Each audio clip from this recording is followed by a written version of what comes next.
Be ye therefore perfect as your Father in heaven is perfect. Be holy. But we can't. We can't. We can't do it. Why? Because of what it says in Romans chapter 1.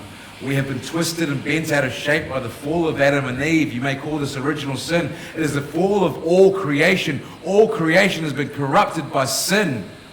Human beings, our hearts have been bent out of shape so that we lust after. The desires of our hearts have been turned away from their true intentions.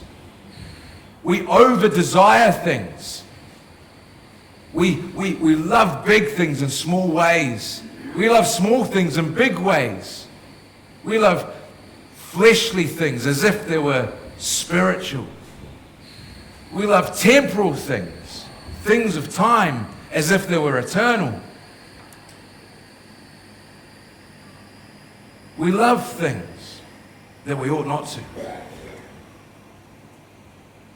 And the things that we ought to love, we pursue in wrong ways. Our hearts have been bent out of shape. Oh, so it's not our fault then? Well, it's not my fault. My heart's been bent out of shape. It's not my fault. It's not my fault.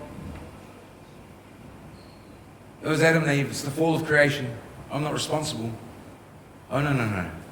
Paul is making the point here, and this is what he's getting at, that every one of us knows right and wrong. Every one of us has God's character imprinted on our hearts. So when the Jew does what is in accordance with the law, great. But when the Gentile who has not the law does the works of the law, it only proves that he has God's law written on his heart. Not a law code, a standard of behavior, but something of the very character and nature of who God is imprinted upon us because we are like him, made for a relationship with him. Different thing entirely, isn't it?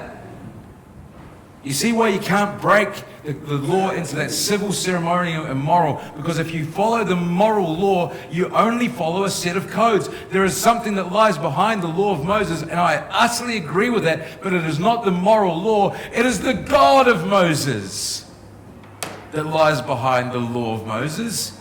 It's his character and nature that is to be our steering, guiding light.